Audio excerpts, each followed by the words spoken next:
नमस्कार बंधुरा welcome to SB sport zone. এই ভিডিওতে আমরা কথা বলবো বেশ কিছু গুরুত্বপূর্ণ আপডেট নিয়ে।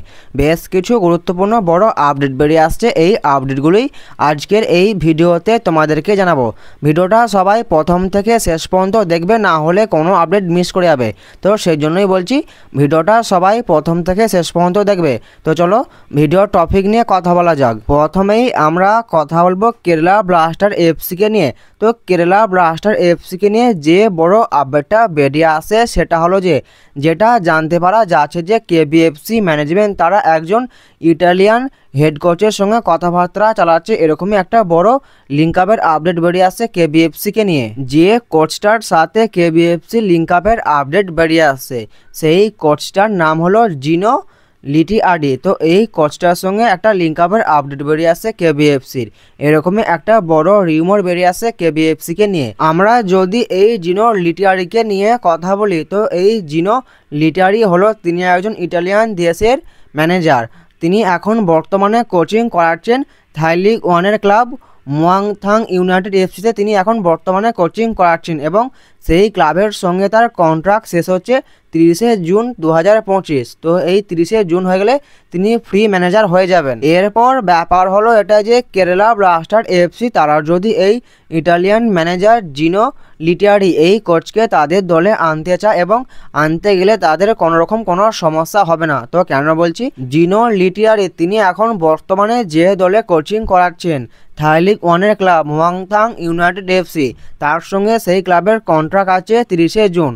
তো খুব শীঘ্রই তিনি ফ্রি ম্যানেজার হয়ে যাবেন এবং কেবিএফসি তাকে সাইন করাতে চাইলে কোনোরকম কোনো সমস্যা হবে না, এটুকু গ্যারান্টি দিয়ে বলা যেতেই পারে। এই জিনো লিটিআরডি তিনি যে ফরমেশনে তার দলকে খেলাতে পছন্দ করেন তার বেস্ট ফরমেশন হলো 4-2-3-1। তিনি এই ফরমেশনে তার দলকে খেলাতে পছন্দ করেন। তো এই জিনো লিটিআরডি প্রোফাইল দেখে যতটুকু বুঝতে পারলাম যে যদি কেবিএফসিতে এই কোচটা আসে কেবিএফসির জন্য বেশ একটা ভালো সাইনিং হবে, এটুকু বলতে পারি। তো বেশ একটা ভালোই কোচ, খুব যে একটা খারাপ হবে তেমন কিছু না, ঠিক আছে। যদি কেরালা ব্লাস্টার এফসিতে এই কোচটা আসে কেবিএফসির জন্য বেশ একটা ভালো সাইনিং হবে, এটুকু গ্যারান্টি দিয়ে বলতে পারি এবং তিনি কেবিএফসিকে সাফল্য দেবেন, এটুকু বলা যেতেই পারে। তো এই কোচটার প্রোফাইল দেখে এটুকুই বুঝতে পারলাম। তো কেবিএফসিকে নিয়ে এবং এই কোচটাকে নিয়ে কেবিএফসির সঙ্গে একটা বড় লিঙ্ক আপের আপডেট বেরিয়ে আসছে। অনেক জায়গা থেকে এই লিঙ্ক আপের আপডেটটা জানিয়ে দেওয়া হচ্ছে যে কেবিএফসির সঙ্গে এই কোচটার একটা লিঙ্ক আপের আপডেট জানতে পারা যাচ্ছে। তো কেরালা ব্লাস্টার এফসিকে নিয়ে এই আপডেটটা ছিল, এই আপডেটটা তোমাদেরকে জানিয়ে দিলাম। তো এই আপডেটটা নিয়ে ভবিষ্যতে যদি আরও কোনো নতুন আপডেট বেরিয়ে আসে আমি তোমাদের অবশ্যই জানিয়ে দেবো। এরপর আমরা কথা বলবো মোহনবাগানকে নিয়ে। তো মোহনবাগানকে নিয়ে প্রথম যে আপডেটটা তোমাদেরকে জানাবো সেটা হলো যে মোহনবাগান সমর্থকদের এবং মোহনবাগান ক্লাবের একটা বড় সাফল্য। তো কেন বলছি, যেটা জানতে পারা যাচ্ছে সেটা হলো যে এই মরশুমে গ্যালারিতে দুর্দান্ত পারফরমেন্স উপহার দিয়েছে মোহনবাগান সমর্থকেরা। চলতি মরশুমে মোহনবাগানের হোম ম্যাচগুলিতে স্টেডিয়ামে উপস্থিত থেকেছেন গড়ে 38,759 জন, যেটা এশিয়ার মঞ্চে সর্বাধিক। এই মহাদেশে মাঠে গড় সদস্যর সংখ্যার বিচারে মোহনবাগানের ওপরে রয়েছে কেবল ইরানের পার্সিপোলিস এফসি, জাপানের ওরাওয়া রেডস, চীনের চেংদু রংচেং ও সাংহাই সেনহুয়া। তো এই কটা ক্লাবই মোহনবাগানের ওপরে রয়েছে, তারপরই রয়েছে মোহনবাগান। তো মোহনবাগান এবং মোহনবাগানের সমর্থকদের জন্য বেশ একটা বড় সাফল্য। মোহনবাগান সমর্থকদের জন্য মোহনবাগান ক্লাব তারা আবার নতুন করে এশিয়ার মঞ্চে আরও একটা বড় সাফল্য গড়ে তুলল। তো মোহনবাগানকে নিয়ে প্রথমেই তোমাদেরকে এই আপডেটটা জানানো ছিল, এই আপডেটটা তোমাদেরকে জানিয়ে দিলাম। মোহনবাগানকে নিয়ে পরবর্তী যে আপডেটটা তোমাদেরকে জানাবো সেটা হলো যেটা জানতে পারা যাচ্ছে যে পাঞ্জাব এফসির প্লেয়ার অভিষেক সিং, আমি তোমাদেরকে আমার একটা ভিডিওতে জানিয়েছিলাম যে পাঞ্জাব এফসির প্লেয়ার অভিষেক সিং তিনি পাঞ্জাব এফসিতে রাইট ব্যাক ছাড়াও তিনি লেফট ব্যাকেও তিনি খেলতে পারেন। তো এই প্লেয়ারটিকে টার্গেট করেছে ইস্টবেঙ্গল এফসি ম্যানেজমেন্ট এবং তাকে অফারও পাঠাতে চলেছে, এরকমই একটা আপডেট আমি তোমাদেরকে আমার একটা ভিডিওতে জানিয়েছিলাম। কিন্তু বর্তমানে এখন যে আপডেটটা বেরিয়ে আসছে সেটা হলো যে এই অভিষেক সিংকে নেবার ব্যাপারে ইন্টারেস্ট প্রকাশ করেছে মোহনবাগান ম্যানেজমেন্ট, এরকমই একটা আপডেট বেরিয়ে আসছে মোহনবাগানকে নিয়ে। যেটা জানতে পারা যাচ্ছে যে মোহনবাগানের প্লেয়ার আশিস রায় এবং সুভাশিস বোস, তো এদের বিকল্প হিসাবে এই অভিষেক সিংকে টার্গেট করেছে মোহনবাগান ম্যানেজমেন্ট। তো অভিষেক সিংকে যখন যে পজিশনে দরকার পড়বে মোহনবাগান ম্যানেজমেন্ট তারা তাকে সেই পজিশনে ইউজ করবে এই দুটো পজিশনের মধ্যে। তো সেই জন্য মোহনবাগান ম্যানেজমেন্ট তারা এই পাঞ্জাব এফসির প্লেয়ারকে টার্গেট করতে চলেছে, এরকমই আপডেট বেরিয়ে আসছে। এরপর ব্যাপারটা হলো এটাই যে এই প্লেয়ারটির সঙ্গে পাঞ্জাব এফসির এখনও কন্ট্রাক্ট আছে 31শে মে 2026 সাল পর্যন্ত। সব থেকে গুরুত্বপূর্ণ বিষয় হলো এটাই যে প্লেয়ারটি এই মরশুমে দুর্দান্ত পারফরমেন্স করেছেন এবং দুর্দান্ত পারফরমেন্স করছেন, সেই প্লেয়ারটিকে সামনের মরশুমে নেবার জন্য যে কোনো ক্লাবই তাকে টার্গেট করবে, এটুকু তো বলা যেতেই পারে। ব্যাপারটা হলো এটা যে তার দলের সঙ্গে তার যতই কন্ট্রাক্ট থাকুক না কেন, ব্যাপার হলো এটাই যে প্লেয়ারটি ভালো পারফরমেন্স করেছেন সেই প্লেয়ারটিকে নেবার জন্য বেশ কিছু ক্লাব ঝাঁপাবে, এটুকু তো বলা যেতেই পারে। এরপর আমাদের এটাই দেখার যে অভিষেক সিং তিনি ভবিষ্যতে কোন ক্লাবে সাইন করেন, তিনি পাঞ্জাব এফসিতেই থাকেন না পাঞ্জাব এফসি ছেড়ে অন্য কোনো ক্লাবে সাইন করেন, এটা এখন সব থেকে দেখার বিষয়। যদি এই অভিষেক সিংকে কোনো ক্লাব সাইন করাতে চায় তাহলে তাকে তার ক্লাবকে, তার বর্তমান ক্লাব পাঞ্জাব এফসিকে ট্রান্সফার ফি দিয়ে তারপরেই তাকে সাইন করাতে পারবে, তার আগে পারবে না, কারণ তার ক্লাবের সঙ্গে তার বর্তমানে এখনও 1 বছরের কন্ট্রাক্ট আছে। এরপর আমরা কথা বলবো মুম্বাই সিটি এফসির লেফট উইংয়ে খেলা প্লেয়ার বিপিন সিংকে নিয়ে। তো বিপিন সিংকে নিয়ে গতকাল আমি তোমাদেরকে যে আপডেটটা জানিয়েছিলাম সেটা হলো যে বিপিন সিংকে ফ্রি কন্ট্রাক্টে সাইন করাতে চাইছে কেরালা ব্লাস্টার এফসি এবং তার জন্য Kerala blaster FC all out যেতে চলেছে, এরকমের আপডেট বেরিয়ে আসছে। এই আপডেটটা আমি তোমাদেরকে আমার গতকালের ভিডিওতে জানিয়েছিলাম, কিন্তু বিপিন সিংকে নিয়ে আরও একটা বড় রিমোট বেরিয়ে আসছে। যেটা জানতে পারা যাচ্ছে সেটা হলো যে কেরালা ব্লাস্টার এফসি ছাড়াও বেঙ্গালুরু এফসি, এফসি গোয়া এবং ইস্টবেঙ্গল এফসি এই 3টে ক্লাব দ্বারা বিপিন সিংকে নেবার ব্যাপারে ইন্টারেস্ট প্রকাশ করেছে।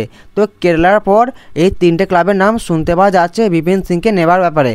তো বিপিন সিংকে অনেক ক্লাবই টার্গেট করবে, কেন বলছি, মুম্বাই সিটি এফসির সঙ্গে তার কন্ট্রাক্ট খুব শীঘ্রই শেষ হয়ে যেতে চলেছে 31শে মে 2025। তো 31শে মে তার সঙ্গে মুম্বাই সিটি এফসির কন্ট্রাক্ট শেষ হয়ে যাবে। তো মুম্বাই সিটি এফসির এই তারকা প্লেয়ারকে নেবার জন্য বেশ কিছু ক্লাব তো ঝাঁপাবে, এটুকু গ্যারান্টি দিয়ে বলা যেতে পারে। এখনও পর্যন্ত লেটেস্ট আপডেট বিপিন সিংকে দলে নিতে চাইছে Kerala blaster FC, FC Goa, Bengaluru FC এবং East Bengal FC. Kerala blaster FC তারা তো অনেকদিন আগে থেকেই বিপিন সিংয়ের ওপর নজর রেখেছে এবং তার সঙ্গে কথাবার্তা শুরুও করে দিয়েছে, কিন্তু বর্তমানে এই 3টে ক্লাবের নাম জানতে পারা যাচ্ছে তারাও বিপিন সিংয়ের ওপর ইন্টারেস্ট প্রকাশ করেছে। দেখা যাক শেষমেশ কী হয়, বিপিন সিং তার বর্তমানে ক্লাবেই থাকেন না অন্য কোনো ক্লাবে সাইন করেন, এটা এখন দেখার বিষয়। পরবর্তী যে আপডেটটা তোমাদেরকে জানাবো সেটা হলো যে ইস্টবেঙ্গল এফসির প্লেয়ার সাউল ক্রেসপোকে নিয়ে একটা বড় আপডেট বেরিয়ে আসছে। যেটা জানতে পারা যাচ্ছে যে সাউথের একজন স্পোর্টস সাংবাদিক তিনি জানিয়েছেন যে ইস্টবেঙ্গল এফসির প্লেয়ার সাউল ক্রেসপোকে নেবার ব্যাপারে ইন্টারেস্ট প্রকাশ করেছে বেঙ্গালুরু এফসি। তো সেই সাউথ সাংবাদিকের তরফ থেকে এরকমই আপডেট একটা জানানো হয়েছে যে সাউল ক্রেসপোর ওপরে ইন্টারেস্ট প্রকাশ করেছে বেঙ্গালুরু এফসি, এরকমই একটা বড় আপডেট বেরিয়ে আসে সাউল ক্রেসপোকে নিয়ে। এরপর ব্যাপার হলো এটাই যে এই আপডেটটার মধ্যে কতটা সত্যতা আছে সেটা আমি ঠিক বলতে পারছি না, কারণ তেমন একটা ভালো সোর্স থেকে আমি এই আপডেটটা জানতে পারিনি, কিন্তু একটা সাউথের সাংবাদিকের তরফ থেকে এরকম জানানো হয়েছে, এই আপডেটটা আমি তোমাদেরকে জানিয়ে দিলাম। কিন্তু একটা কথা তোমাদেরকে বলতে পারি সেটা হলো যে সাউল ক্রেসপোর খেলার স্টাইল অস্কারের স্টাইলের সঙ্গে ম্যাচ করে না। অস্কার বুঝো তিনি সাউল ক্রেসপোকে সামনের মরশুমে তার দলে নাও রাখতে পারে, এই আপডেটটা আমি তোমাদেরকে মোটামুটি অনেকদিন আগেই জানিয়েছিলাম যে সাউল ক্রেসপোর খেলার স্টাইল অস্কারের স্টাইলের সঙ্গে ম্যাচ করে না এবং তার ভবিষ্যতে ইস্টবেঙ্গলে থাকার সম্ভাবনা খুবই কম, এই আপডেটটা আমি তোমাদেরকে অনেকদিন আগেই জানিয়েছিলাম। যদি সাউল ক্রেসপোকে বেঙ্গালুরু এফসি সাইন করাতে চায় তাহলে তেমন একটা ইস্টবেঙ্গলের সমস্যা হবে বলে আমার মনে হয় না, তার পরিবর্তে বরং বেশ একটা ভালো প্লেয়ার ইস্টবেঙ্গল এফসি ম্যানেজমেন্ট তারা তার পরিবর্তে অন্য একটা ভালো প্লেয়ার তাদের দলে নিয়ে আসতে পারবে, কারণ সাউল ক্রেসপোর সঙ্গে এখনও 1 বছরের কন্ট্রাক্ট আছে ইস্টবেঙ্গল এফসির, এটাই হচ্ছে ব্যাপার। সাউল ক্রেসপোকে নিয়ে এরকমই একটা রিউমার বেরিয়ে আসছে, তো এটা তোমরা রিউমার হিসেবেই ধরবে, কারণ ভালো কোনো সোর্স থেকে এই আপডেটটা পাওয়া যায়নি, একজন সাংবাদিক জানিয়েছেন, তো সেই জন্য তোমাদেরকে এই আপডেটটা জানিয়ে দিলাম। তো সাউল ক্রেসপোকে নিয়ে যদি পরবর্তীকালে নতুন কোনো আপডেট বেরিয়ে আসে আমি তোমাদের অবশ্যই জানিয়ে দেবো। এরপর আমরা কথা বলবো মুম্বাই সিটি এফসিকে নিয়ে। তো মুম্বাই সিটি এফসিকে নিয়ে তোমাদেরকে যেটা জানাবো সেটা হলো যে মুম্বাই সিটি এফসি সিরিয়ান দেশের ডিফেন্ডার থায়ের কমা তিনি তার দেশের ন্যাশনাল টিমে সুযোগ পেয়েছেন, তো সেই জন্য তিনি মুম্বাই সিটি এফসি দল ছাড়লেন। সিরিয়ান ন্যাশনাল টিমের যে আপকামিং ম্যাচ আছে AFC Asian cup qualifier match পাকিস্তানের বিরুদ্ধে ম্যাচটা হবে 25শে মার্চ, তো সেই ম্যাচ খেলতেই থায়ের কমা তিনি তার দেশের ন্যাশনাল টিমে সুযোগ পেয়েছেন এবং তিনি তার ন্যাশনাল টিমে যোগ দিয়েছেন। তো থায়ের কমাকে নিয়ে তোমাদেরকে এই আপডেটটাই জানানো ছিল, এই আপডেটটা তোমাদেরকে জানিয়ে দিলাম। আজকের এই ভিডিওতে তোমাদেরকে এই আপডেটগুলো জানানো ছিল, এই আপডেটগুলো তোমাদেরকে জানিয়ে দিলাম। ভিডিওটা যদি ভালো লাগে ভিডিওটা অবশ্যই একটা লাইক করে দিও, যারা আমাদের চ্যানেলে প্রথমবার আসবে চ্যানেলটা অবশ্যই সাবস্ক্রাইব করে দিও। তো দেখা হচ্ছে নতুন কোনো একটা ভিডিওতে।